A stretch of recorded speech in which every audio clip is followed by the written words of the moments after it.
Welcome to Spoonful of Strength, a podcast for people with chronic illness and the ones who love them. The compassion that you guys have really shines through. Rachel and Tina cultivate a sense of comfort. It was such a rewarding experience. They were great hosts. It was amazing. You are so kind. Spoonful of Strength has given us this great platform. They were so welcoming. Here are your hosts, Rachel and Tina. Welcome to Spoonful of Strength. We are so excited to be joining you today. And today we're going to be talking with Rachel, who is going to talk about her illness with narcolepsy. And we're going to talk with her here in a little bit. But first, we're going to talk a little bit about advocacy and give you hopefully some tips and things as far as that's concerned. How are you doing, Tina? I'm doing pretty well. How about you, Rachel? Doing pretty good. We are, I think we're easily sliding back into the podcasting world. What do you think? Things. I think so too. It seemed weird. It was funny during our break because even though we still would chit chat multiple, text back and forth, when we were on break in between the seasons, it felt weird to not be sitting down and video chatting with you, a couple times a week. Yeah, I know. Well, we're back in it for a little bit. Probably, I think we're going to be recording to the beginning of December. So, but we're going to bring you episodes all the way to Christmas. And so we're excited to be back for this fourth episode of the new season. So we're going to talk a little bit about advocacy. Unfortunately, I think we live in a world now where you have to be a little bit more of an advocate for yourself and take on a little bit more responsibility when it comes to your care. Do you agree with that? Do you think there's a little bit more for us to do as patients now?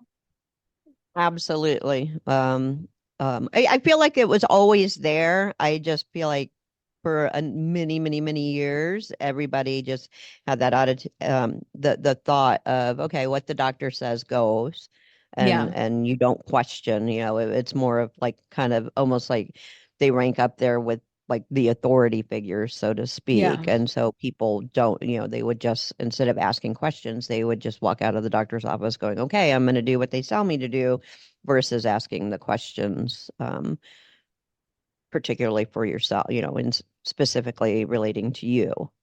That hits with me because right now I'm in a position where I'm not getting a lot of the answers from my doctor, and I want to rule out some things that the neurologist is even going to, even think about, and wondering if there's other things going on. And so I'm getting a second opinion in about a month. But I fell into that where I was like, okay, well, the doctor says it's not MS, so it must not be. And kind of didn't question a lot of things. And it took him 6 years to finally say, okay, this is MS. And I wonder if that would have been quicker had I been a little bit more upfront and asked more questions and ask for more testing to be done. And why do you think advocacy is so important nowadays?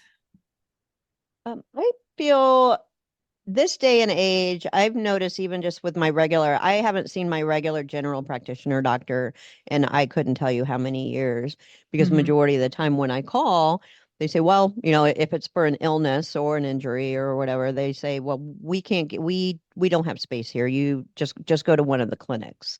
So I think that doctors in general, as our population continues to climb in this country, or in the world overall, because I know we have other listeners, not just in the United States, is the amount of time they're seeing more and more patients, so they're not spending as much time, and it's easy for them to overlook things for you. Yeah. So if you don't ask the questions, if you don't push for the answers that you're looking for, they just don't have the time to dedicate like they used to, when it's not like when our parents were going to the doctor and you could have all kinds of time Yeah. in there to listen to every, now it's like, even with our doctor, they're like, if you go in and say, I need to see him for a headache, chronic headaches, and then the next day you realize you might have sprained your wrist too, you got to pick one or the other. Because if you can't show up to that appointment and say, oh, by the way, I think I might have sprained my wrist as well, Yeah. and they're like, no, you're here to come see us for headaches, that's all we're talking about. Yeah. I think appointment So times have gotten smaller, they don't allow that much yeah, and time. they're taking on more and more as they're taking on more and more patients. So I think that Yeah. that's important, because they're rushed and they can overlook things. Even just for an example of when I was first diagnosed, had severe anemia to the point of needing, a blood transfusion. I needed 2 bags of blood, 2 or 3 pints of blood in the hospital. And so it's something that we always keep an eye on is my iron. But when they are reviewing your lab work, all they're looking for is that, that red marker of something is out of, something's not in the norm. They don't necessarily watch the trend. So there were times where my iron would start trending, dangerously low, but it wasn't low enough to where it was pinging that it was low.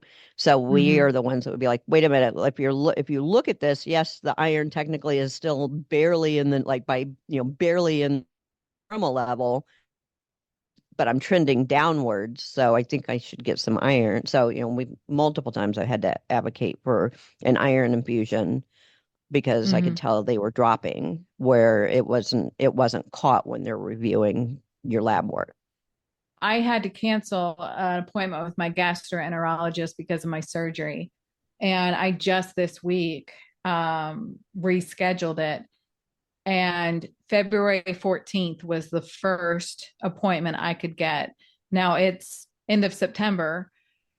And so, yeah, I think because maybe in the olden days, you could, if something else came up or whatever, you could make an appointment, get in within a week or two, and now it's months and months and months, and they just don't have the time. So it's really important to be prepared on our end and kind of know our story, because I think that it used to be that, I had my neurologist months ago, they thought I was having a flare. And without a second, they said, okay, we're going to get you in the hospital and get you all these steroids. And I'm the one that had to say, hold on, I can't do steroids. I'm a type 1 diabetic. We've been through this before. We have to go this route. And kind of almost having to know your background inside and out to be able to make sure there's no mistakes or anything is going to happen that shouldn't. What are some things that you do when you have an appointment of just being prepared for that visit, knowing that you've got maybe 15 minutes to discuss something important? Yeah, absolutely. The list of questions, like either a notebook or I make lists on my phone or something like that. Because the amount of times that I'll leave and I'll be like, oh, shoot, I meant to ask that question, and then you got to wait till you see them again because it's not like you can just pick up the phone and they're going to call you back, because that also doesn't seem to happen very often anymore like it used to. And I get it. I'm not placing the blame on the doctors. I know that they're also, they're overworked. But yeah, definitely writing down your questions. If you're feeling overwhelmed, and now thankfully you're back to most offices, you're back to being able to bring somebody in with you, bring somebody in with you as a second set of ears. Because it's also, if you're not writing things down, or ask your doctor if it's okay if you record, hey, I have some questions. I'm worried that I'm not going to remember, or I may not hear right, or something. Is it okay for me to record this conversation as I ask the questions? Because even when you have somebody, I remember Dave would come with me at appointments, and then we would be talking, the next day about about some of the things that were discussed, and we both would remember things differently. Yeah.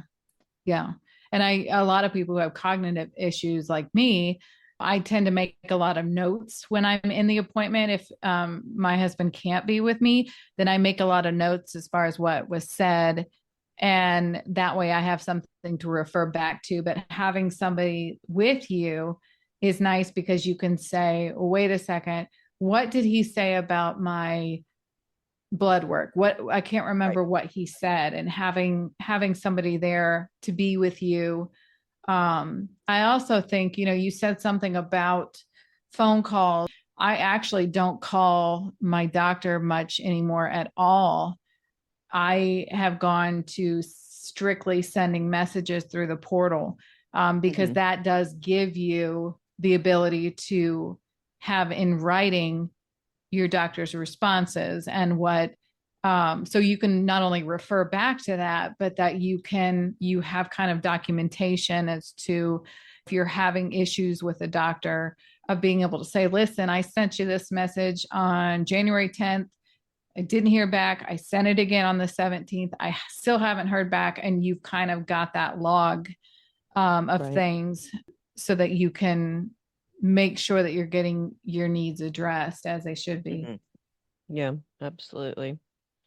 I had an instance, this is was a couple years ago, and I had an instance where the medical assistant to my doctor, I mean, I thought I trusted my doctor, everything at that point was going fine, but the medical assistant was so hard to deal with that I almost switched doctors because she was constantly making mistakes. I think I was starting a new medicine and I filled out the paperwork in the office and I still wasn't hearing back about this new medicine. And I checked with her and somehow the paperwork got lost. And so I had to, redo the paperwork and then sending it in and all of that. There was one time where I called her and I said, I was almost in tears. And I said, listen, I'm not sleeping. I have not slept hardly at all in the last 10 days. I'm exhausted. And it took 10 days for her to call me back and give me something to help me with my insomnia. So sometimes it's not even the doctor's issue. It was the fact that the information wasn't getting to the doctor. And I actually opened up a conversation with my doctor and said, listen, this is what's happening. It took 10 days to get this. It took 3 weeks to get this. This is what happened. And he looked at me and he said, he wrote down the name and extension of somebody else. And he said, I want you to go to this person when you have questions, and actually gave me a different contact number. But that's where it came in handy, is that I was able to say, like, and I handed him a whole page of my records of every time I made a phone call and when things were getting messed up. And that was a lot better than me saying, well, she's taking forever. Well, what do you mean? Well, and I don't have the information. Right. So we definitely don't want this whole podcast to be about bashing doctors or medical assistants or all of that, because again, we know they're extremely spread thin, but hoping to give some feedback on little tips that we can use that might make a difference, of maybe being able to get that MRI quicker, or being able to get some answers definitely quicker. Have you ever had a situation where you just were so frustrated with your doctor, or have you not had to deal with that? I mean, it's well, like I said, I haven't seen my general practitioner in many years, because it's just so frustrating to try to even get in, that it's like, okay, well, I'm just going to go to the walk-in clinic because I know that I'm going to get in and get seen and be taken care of. And it's also easy, I think, because I still see my oncologist and I get my blood work done, on every 2 to 3 months, I'm getting blood drawn and things. So she's monitoring my health. So yeah, it's the point that I know I need to find. I like it. The sad thing is I actually like my my GP, but it's just so difficult to get into to see him.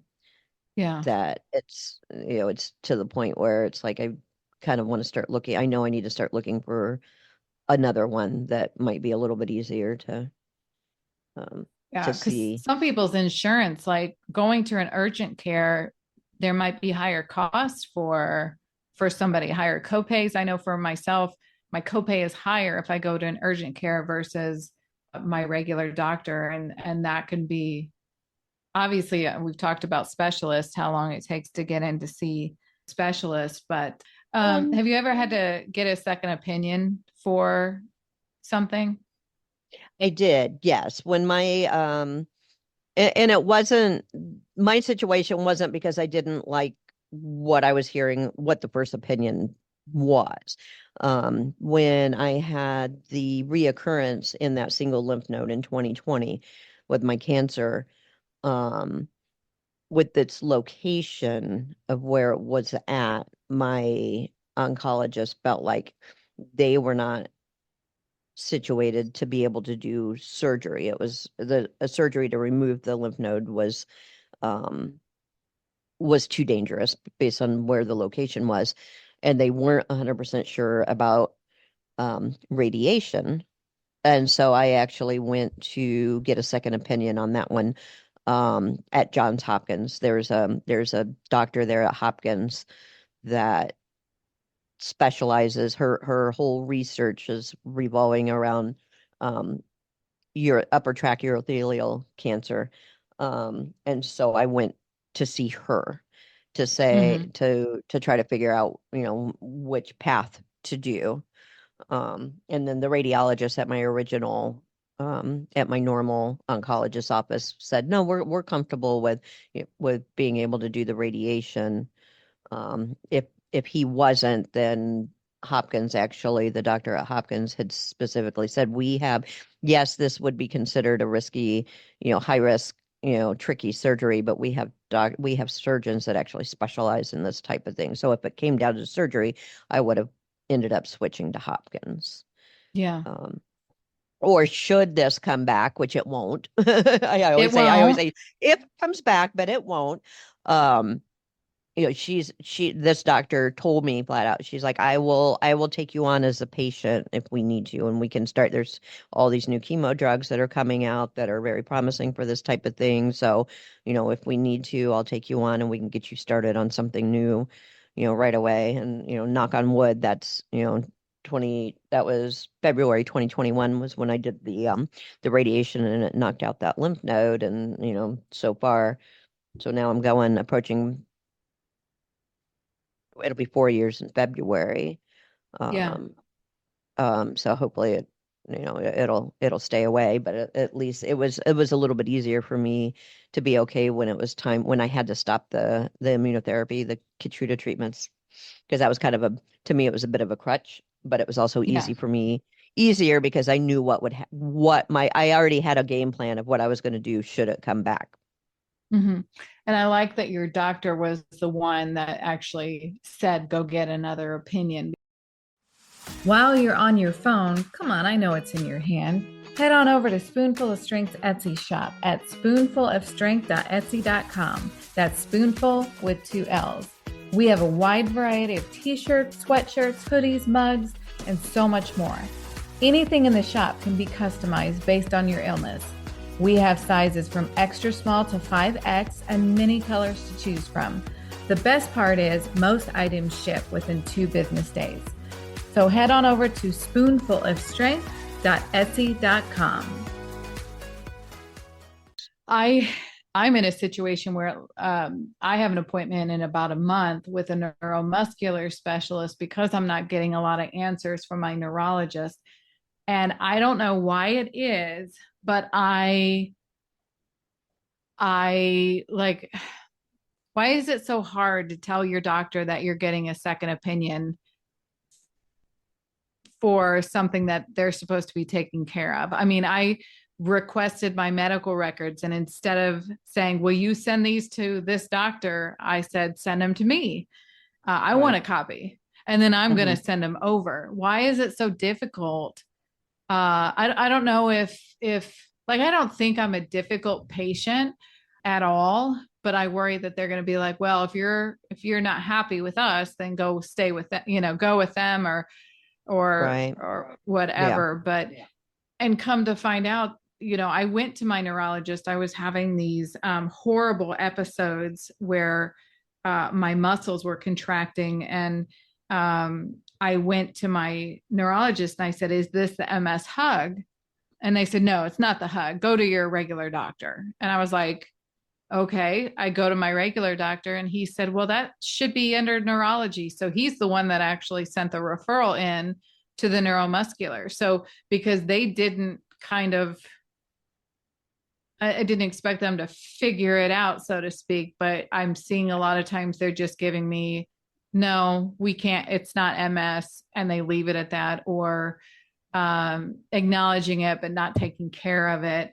So in the truth of things, if they question, why are you seeing another neurologist? Well, you told me to see my general practitioner, and he's referred me to somebody else that might be able to give me an answer, but still it's very hard to get a second opinion, I feel like. Yeah, I think that again, kind of rolling back to we're still at our age, we're still in that mode of as our parents and grandparents and even our generation of, you don't question the doctors. Yeah. And so by saying, I want to go get a second opinion, it's almost like you're saying, I'm not trusting what you're telling me. And so then, you just have that, it's a bad mindset, that guilty mindset of making you feel like you're doing something wrong by questioning what they're telling you. Where, a good doctor that truly is in it truly wants to make sure that you're getting the best treatment, should absolutely be okay with you going to get a second opinion and not see it as a threat. This could open up a can of worms, and I'm not really going to elaborate on it. But when I first was having MS symptoms, this is 5 years before diagnosis, a family member took my brain images to the neurologist that she worked for. And he said, it doesn't really look like MS. And so because she worked with that doctor, she trusted him so much that she actually doubted that I actually had MS. And even though that doctor never touched me, never examined me, he never spoke with me, he didn't know, any of the symptoms, but based on that brain MRI alone, he made the decision that was absolutely not MS. And that was probably well over 10 years ago. It was probably 2010. So potentially 14 years ago. And there's still doubts in their head about whether or not my MS is for real. So big subject, not going to elaborate anymore, but, it is, but again, they're trusting this person that they know as it's their word. And my doctor, who I'd seen for years, wasn't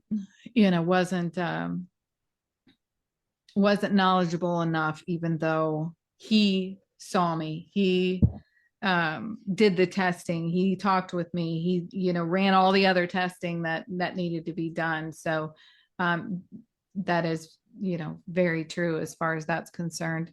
Now, we also know that reaching out to organizations could be a good way to help advocate for yourself. The MS Society, for myself, the Lupus Foundation, different organizations and nonprofits that you have within your illness are great groups to be able to help. Do you have any thoughts on that? Oh yeah, absolutely. I think there are the good part about connecting with those organizations that are targeting specifically for what your illness that you go through is that it's also a great way to try to connect with other people that are going through the same type of things, and they may be able to help you with, oh, hey, especially for the new people, newly diagnosed, those newly diagnosed, you may not even, I don't even know what kind of questions to ask. So connecting with people who have been living with that Yeah. is just, it can be so valuable. Yeah. Or in, even, I in had this maneuvering. test done, or this is my Right. neurologist, and he's great if you're looking for a neurologist, or, Yeah. anything like that can sure help, especially when you're undiagnosed and you're trying to, or newly diagnosed, and you don't even know where to go. It's always good to have somebody with that same illness, kind of to be able to guide the way, so to speak. Right. On Instagram, we asked a question about advocacy and got a couple responses we want to share. So we asked, how have you advocated for yourself? So Tina, do you have a couple that you want to share? Mm-hmm. KMPS 95 said researching and questioning doctors, and which is very, very important. Very important. That to go in and ask those questions to ask. And then Highland Cat said remembering my self-worth. That's amazing. That is so important, I Yeah. think, of being able to advocate for yourself, saying I'm worth standing up for. Yeah, I deserve to have better care. And as far as in the first one, researching and questioning doctors, some doctors don't like the fact that you go in with the research or questions and all of that, but at the end of the day, they're it's your life and your health. So we did get another one here from Ian, our hoodie winner from season 1, said calls, messages through apps to doctors when they aren't listening. The list goes on. So obviously, he sounds like he's had to deal with the constant messaging and following up to doctors and such. So I'm not afraid to, if I'm not getting the answers, and now it's easier because, as you said, message the doctor directly through the portal, because then it's a better chain, better trackable chain, so to speak. But I remember early on in my cancer diagnosis, if I wasn't getting the answers or I wasn't getting the callbacks, I would call every day until I heard back. Yeah. Yeah. It's sad that you have to do that, but yeah, I think advocating for yourself is great, and I'm so glad that we did this episode. Hopefully it gives some tips, tricks, and we'd love to hear how you've had to advocate for your health. So make sure and leave us a comment on the podcast and let us know what you've been through and some things that have helped you be your own advocate. Well, I think it's about time to bring in Rachel and talk a little bit about her journey with narcolepsy. So let's go ahead and bring her in. Thank you so much for joining us on the podcast. We are really happy to have you. And you're here to talk and share your journey with narcolepsy and cataplexy. Can you tell us a little bit about yourself in general right now? Well, I'm a wife and a mother, a patient advocate, and a singer-songwriter with narcolepsy, with cataplexy. I've been married for about 11 years, and I have a almost 10-year-old with autism. I got kind of like when you say you guys are the spoonfuls of strength. Mm-hmm. Well, that's where I kind of got my whole superhero identity as Sleepy American, because I was tired of people associating the chronic illnesses as weakness or something that was lacking when it's actually very difficult to push through the day. No, my superpower is not sleeping. It's empathy. And I feel like sometimes the people with the most gifts, they have to recharge their batteries more often. So I say all the superheroes recharge their powers in the nap cave. Very cool. Yeah, I've seen your Instagram page, and we're going to link that to the podcast so that people can get on and join your page and see all that you do. And I want to get back to your superhero stuff, but I want to start real quick, just kind of at the beginning. You say you were diagnosed at the age of 21. Can you talk to me a little bit about like the first symptoms or the first time that you felt like something wasn't right? Well, I had some trouble with staying awake. I want to say starting in like the summer of 2001, but I didn't really think I had a problem until 9/11 happened, and 2 days after that, all of the auxiliary symptoms of narcolepsy like exploded, and I was getting like sleep paralysis with very vivid real dreams called hypnagogic hallucinations, which is basically your mind wanting to go into REM sleep and being awake at the same time. And that started happening like every single night, almost all the night. And it's like I absolutely knew I had a problem. The crazy thing is that you know, I'm trying by Christmas I was falling down from feeling laughter, and I would be like consciously paralyzed. Sometimes I would be unable to move for 30 minutes, but I could hear everything. Now, a lot of times people think that cataplexy is a sleep attack. Just like my dad thought that it was just a sleep attack. And he's like, I was in an extended period of time of cataplexy. And he said, Rachel, I don't think you can hear me, but if you can, the secret word is pomegranate. And like when I finally came to, I said, Dad, the secret word is forbidden food. And then I had a cataplexy again, and he never doubted me again. But if you can imagine how embarrassing and fearful it must be when you're afraid to feel emotion. Because emotion is like, you think something's funny, I would fall to the ground. One time I broke my foot in 3 places. So it's very important for me to have access to the medications that allow me to be able to express my full emotions.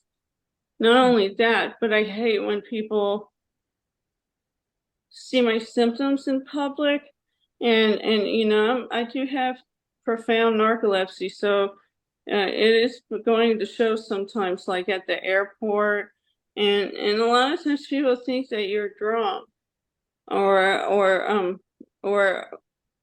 they're just ableist, but they make bad assumptions about you that aren't true. So that's why I really appreciate the medications, because it allows me to at least have some dignity. Yeah, I can only imagine. I thankfully I haven't suffered from it in a number of years, and mine was stress related, but I used to get the sleep paralysis a lot, and it's terrifying because you know, your brain just plays so many games on, you know, thinking some evil thing is in your room while you can't move your body, and it's just I can't imagine you know, maneuvering through life, you know, throughout the day with that, and not just daytime. I mean, just not just at nighttime. I went without my medications for about 5 months the previous year because of a former physician didn't want to see me anymore, and I that's why I'm flying to see my sleep doctor. I have the best sleep doctor now, but she's in Pennsylvania. I fly to see her on Monday. Oh, wow. And you're in Texas, correct? Yep. Wow. Her Dr. Anne Marie Morse, she goes by DAMM because that's their Dr. Anne Marie Morse, Good Sleep. So it reads DAMM. Yeah. So yeah, having the right doctor makes all the difference in the world. But you're correct. It's everything you plan has to be like it's this chessboard move. How often do you have to go and see her physically? Physically, about once a year, maximum twice a year. I mean, she's really cool and laid back. A lot of people didn't want to even take me as their patient, but after knowing her for a year, she's like, you know what, just come to me, we'll get it done. I'm tired of seeing you suffer. Because I just didn't even want to be alive anymore and not being on the medication, because it's just constantly, and you constantly disappoint your family. Even if they understand, it's like, I'm supposed to be there. How did you deal with all of this while also raising a child? I had a lot of help last year. Good. Every year. That's how I do get things done, is that I have a wonderful parents, and my in-laws are wonderful. They're always there to help support me. My sister and sister-in-law are supportive, and my husband is very supportive and understanding. I would say that's the thing that I really am richest in is family. Family is definitely, it feels like it's the one place where worth isn't based in money, but love. It's the truth. I would be nothing without my parents. Yeah. Yeah, so I'm excited to go to Pennsylvania for a couple days and see my sleep doctor. She just won a patient advocacy award with Wake Up Narcolepsy Shadows to Light Gala. So she's very good at patient advocacy. Like I can message her on TikTok and she'll get back to me. For emergencies, she gave me her phone number even. I was like, wow. And of course I rarely ever use that, but it's nice to know when you have a doctor that does care about your quality of life. Yeah. That's really, really important. How many sleep doctors have you had in the past before you finally found one that you feel like is truly interested in making you better? The first really good sleep doctor I had, I was diagnosed by Dr. Gregory Foster, but after about 6 months, he decided that it was more severe than what he could handle, and he sent me to the doctor that I went to for 17 years, Dr. Philip M. Becker, and he is amazing. He got me through my pregnancy. He got me through 17 years of my life, but he retired, so I had no choice but to move on. And it wasn't a good fit with the other people in his office. So I ended up going to Dr. Todd Swick for about a year, who's in Houston, and he's a wonderful doctor as well. But then he moved because he got recruited to work for Takeda on orexin 2 agonist. It's a prescription drug that they're trying, the chemical that we actually lack. But after that, I had that really negative experience with the doctor.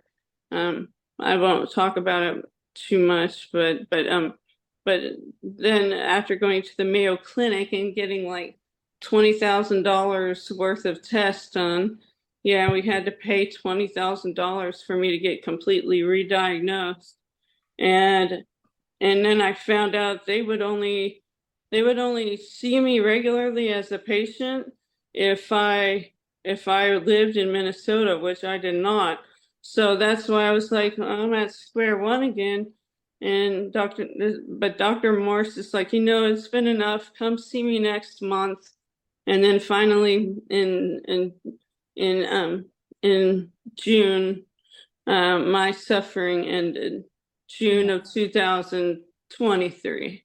Mm-hmm. Now, you said something at the beginning about hypnagogic hallucinations. Can you explain what that is? Yeah, it's essentially your dream world and the real world projecting together. So your brain's like piecing this together, like you're seeing the shadow figures in your from your dreams projected on the real world, because your brain wants to be awake and in REM sleep at the same time. So this whole fear around with it being there's something evil all around me. If you see like a shadowy figures, those are the hallucinations, but really they're your dreams that are happening. It's basically, usually it takes you 90 minutes of non-REM sleep to get into REM sleep. But when you have narcolepsy, it instantly wants to go into it.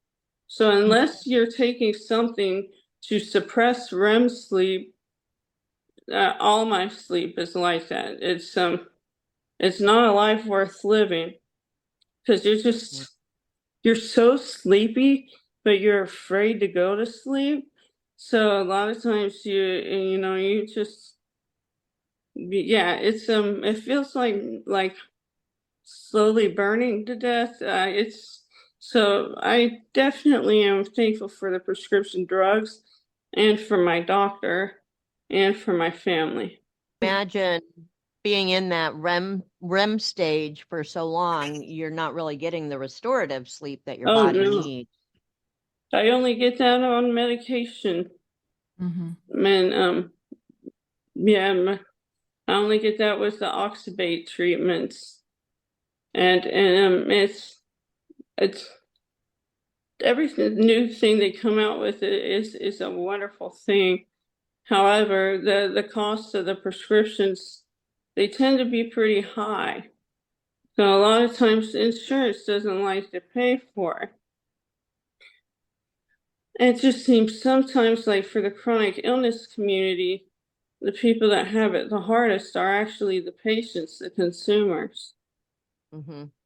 And a lot of times we can feel like, it's not fair because didn't do anything bad like to cause it. I was just in college. But things happen, and I think considering I can be proud about the life I lived, but I think we struggle with our self-esteem all throughout life. Mm-hmm. And guilt. Join SpoonFull of Strength on Instagram, a community open to everyone. Whether you have a chronic illness or support someone who does, you are welcome at SpoonFull of Strength. You'll get preview clips of the upcoming episodes and insight into my world as a spoonie. That's SpoonFull of Strength, spoonful with 2 L's, on Instagram. Yeah. And I wonder, can you talk about like your mental health during this period? A lot of times when we have a chronic illness, the mental illness is just as important or just as bothersome as the physical health. How have you done mentally throughout these years? Well, this year's been a lot better than 2023. 2023, I was at a really dark place full of depression going, I really don't want to live anymore. I'm sorry. No, it's okay. But because of Dr. Morse's kindness, I'm here. So when my mom said, thank you for saving Rachel's life, she meant it. And she has saved my life. But I'm glad that you found somebody. Yeah, me too, because it's and since then I was able to refer one of my friends to her, and it just feels like, it feels good to pay it back. That I can, like, a friend needs a good sleep doctor. She's from Texas too. She wants to fly up there. And I talked to my doctor and she's like, you know what, just give her my number. And I'm like, this doctor is phenomenal. Mm-hmm. This doctor truly feels like a friend. Mm-hmm. It sounds like she's one that's truly in it because she wants to help. She wants to help her patients. She wants to help people through this. Yeah, and she looks like a supermodel. She's always dressed in the nines and heels, and yeah, she's just like, no, she could have been a model, but I'm so glad she's using her beautiful brain. That's right.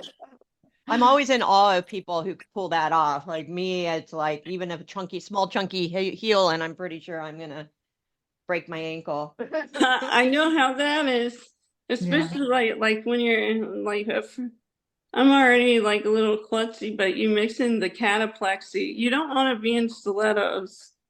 Oh no! Oh no! I'll leave that to her. Yeah. She's got it down. Yeah. I do like to dress up, but heels not so much. It's so important that we have these podcasts, that we have groups, that we can have online, because a lot of us our mobility isn't all there. And then like with me, I can't drive myself. That we need this social support. We need to be there to help people get diagnosed and better treatment, and above all, to maintain the level of hope. And now that I'm treated and I'm probably doing better than ever, I like it because now I can give back. And now I can actually volunteer more with Wake Up Narcolepsy. And because my daughter has autism, we all get invited to the narcolepsy camp in October. So it's this month. So we're excited that they extended it to parents with narcolepsy that have a child with one of 8 conditions, and one's autism. That's great. Thank you. Yeah. I couldn't do it without my family. And I think we're raising a good girl together. Oh, that's awesome. Yeah. Thank you. Having the right support is just everything. Huge. Yes. Now, what or do they know causes narcolepsy? Is that something is there a genetic factor to that? Yes, there is. I have both genetic markers. Now, it is complex. It's believed to be an autoimmune disorder. So say like when a trigger, like for me, the stress of 9/11 really kicked it up into high gear, fast onset. So that means like my immune system got confused and destroyed all of the hypocretin, or what they also call it, orexin agonists, or orexin in the brain, those cells that make that neurotransmitter. And that's the neurotransmitter. Hypocretin is the chemical that modulates wakefulness throughout the day. So as you get more sleep and you're awake during the day, there's always hypocretin in your brain. That it kind of runs out throughout the day like I'm going to say one of those sand countdowns things. Yeah. And when you run out of it, that's when you start to get sleepy. But for someone with narcolepsy, like I've had, like at the Mayo Clinic, they actually did the spinal tap, and they found out like I had like indetectable amounts. So that means pretty much all of my cells in that part of the brain are gone forever. Now, it's triggered by either an illness or a stressful thing, or you're more prone to get it if you have those 2 HLA markers. I do have both of those markers. I believe my mom has a more mild case. She won't go get diagnosed, but and we're pretty sure my grandmother had it as well. I do have a confirmed first cousin, once removed, that also has narcolepsy type 1 diagnosed, but she remains anonymous. So I just refer to her as my cousin. But yeah, that it's complicated. Mm-hmm. So I'm glad you've been able to get some medicines that have helped you. Do you still have times where you fall asleep and still have that cataplexy? What's a normal day look like for you as far as symptoms and things? Well, I usually will need to take at least 1 to 2 naps a day, and sometimes I will get cataplexy, but I have a lot of sleep paralysis, but it's pretty well controlled, and that's what I love about my life right now, is that it's not always the number one thing going on in my brain. Sometimes I want to forget that I'm not normal. Sometimes I just want to be like everybody else. Mm-hmm. Yeah. I think that is something that a lot of people with chronic illness just kind of wants to feel normal. But what is normal really in the grand scheme of things? But we just get to the point where it's like, okay, I don't want to deal with this anymore. I just want to be, like my neighbor who goes to work and comes home and takes care of their house and does everything else without having to worry about anything else. I know it does. Yeah, and it does get all like my table is full of prescriptions. And I mean, but I have to have them. Yeah. In order to make life worth living. But I think that's the thing that people mostly don't see, is how much strength it takes. Yeah. Did pregnancy make it worse, better, or did it have an impact at all? I guess I was a little bit sleepier, but I had to also balance my medications, and she's 10 now. Now, the narcolepsy, I did get treatment throughout the whole pregnancy, so I didn't suffer too much. But the most serious thing about my pregnancy was that I have type 2 diabetes, and so it's basically I ended up doing a lot of insulin, and I found out I was pregnant at what was supposed to be my second liver resection. I've had these really big rare liver tumors, and that was the most pressing issue, was that could I carry the baby to term without my liver exploding? And a lot of doctors, it was very hard to find an OBGYN, because my surgeon is like, it could be done. And it was my choice. I was like, this might be the only time that I'll ever have a baby. And I decided to have a lot of faith, and I'm glad it really worked out. But those liver resections, those are the hardest things to go through. I'm so happy that everything worked out and you got your girl. I want to talk a little bit about your Instagram page, because I think it's probably the most colorful page full of happiness and sunshine. And I just thank you. think, you look on an Instagram page, you can get a sense of the person, based on the things that you see. And that's so nice of you.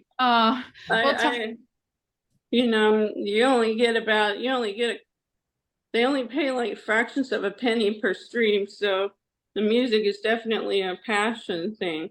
But it's to me, it's important that people see persons with invisible disabilities and chronic conditions as a pillar of strength, and not someone to be pitied, but someone to go, this person is standing up for something.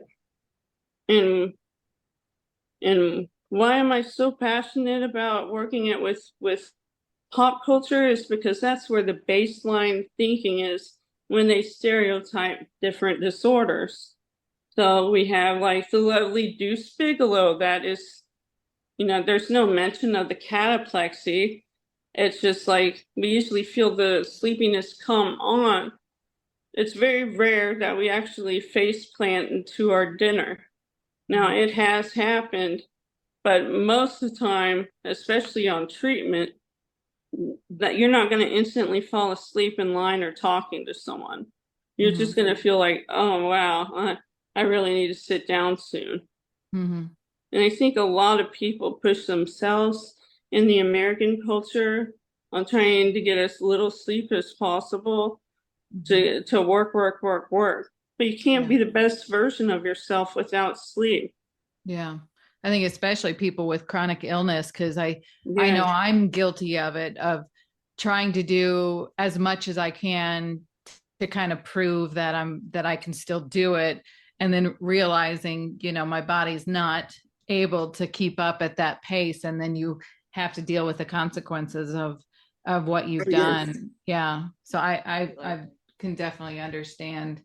I feel like a lot of chronic illness warriors, we're willing to sacrifice ourselves to try to make it look like we're not suffering as much as we are. I mean, I definitely try to maintain, like, I'm not crying in the corner. I'm not pitying myself. I'm trying to uplift other people. Yeah.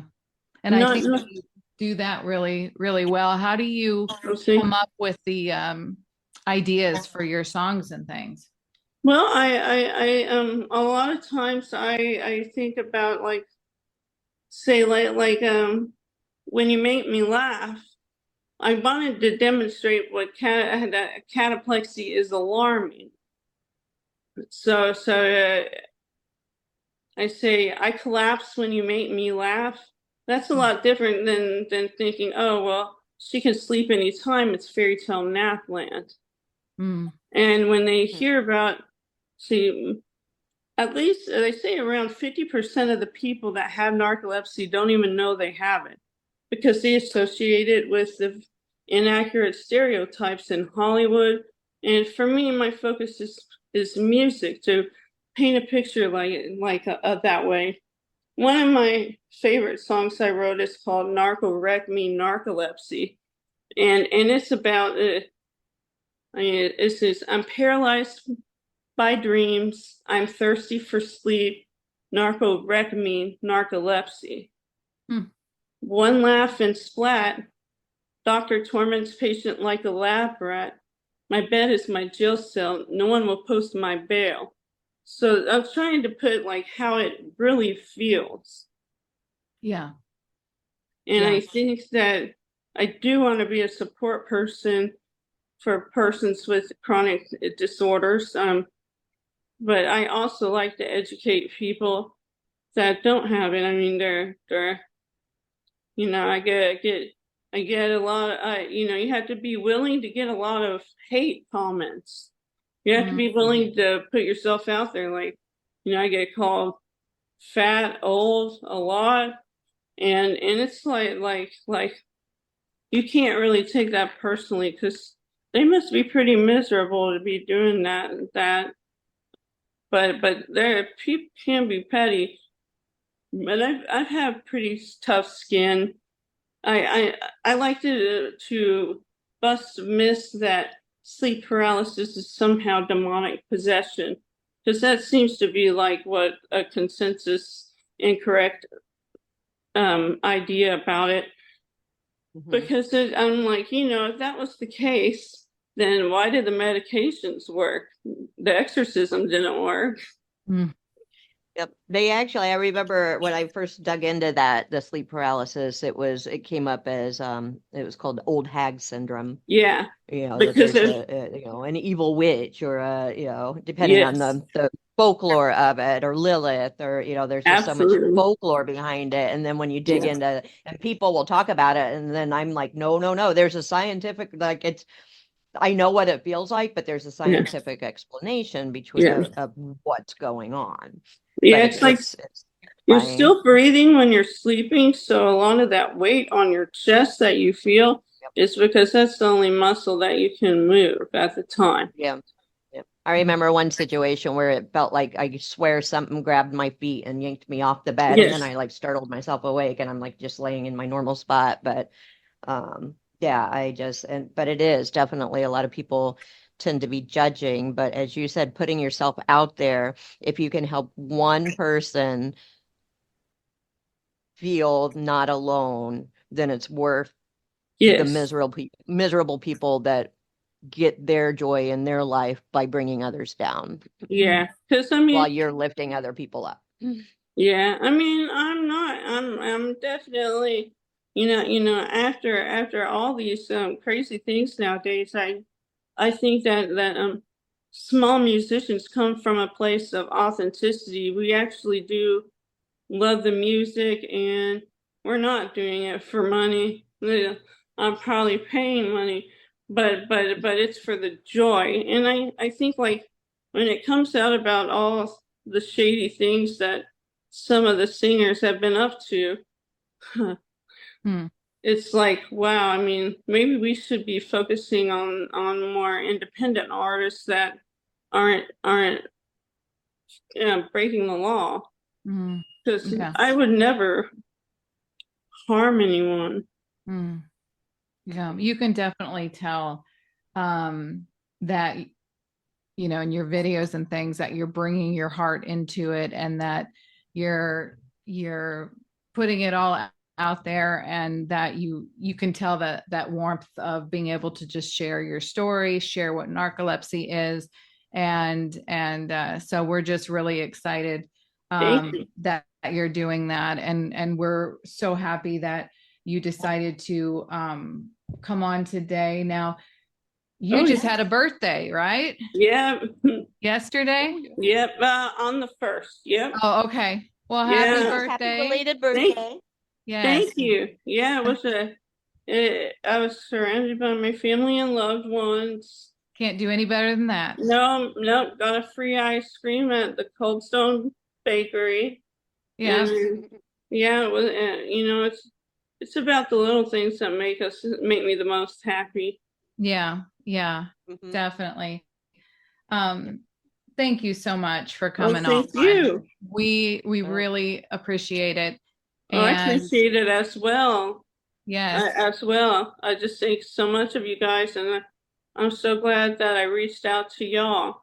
Yeah, because I am too. I'm totally behind the Spoonfuls of Strength, because that's really accurate and a great logo. Well, we're so happy that you joined us, because we haven't addressed narcolepsy. We haven't been able to talk with somebody. So by you sharing your story, then you're going to allow other people to get an insight into your life and what narcolepsy really is. So we just appreciate that so much. It was World Narcolepsy Day on September 22nd. Yep. So that was a really big day for everybody. And I also have fibromyalgia and autism myself. So there's a diabetic neuropathy. I have those mobility issues as well. But yeah, and then the narcolepsy would be the most debilitating thing. Yeah. There's always that one that just is kind of the main issue and I'm surprised with how many people have more than one chronic illness. I think thank you guys so very much. Thanks, Tina and Rachel. I hope you have a naptastic day. Thank you, honey. I'm eyeing up my couch right now. Nice. Thank you so much for joining us, Rachel. We really enjoyed having you on our episode and sharing your journey with narcolepsy. Join us next week, where Kate from our season 1 episode, where she shared her miserable malalignment syndrome, she's going to talk about home adaptations. She worked as an occupational therapist. She has some great ideas on some different adaptations that you can make. And then Bill is also joining us, our first man of the season, correct? Yep. And he is going to be sharing his journey with neuropsych sarcoidosis. It's a mouthful. That's a mouthful. I'm interested. I've never heard of this. I'm not familiar with it, so I will have to do a little looky up to find out what I think that it is. has similarities to MS. It's not MS, but there's some very similar characteristics. So it'll be interesting. Yeah. So that's what we have coming up next week. And in the meantime, have a wonderful rest of the week, and we will see you then. Don't forget to follow the podcast, click on the bell to receive notifications on new episodes, and give us a rating. Feel free to send us a comment on the episode you just listened to. Thank you for being a loyal listener.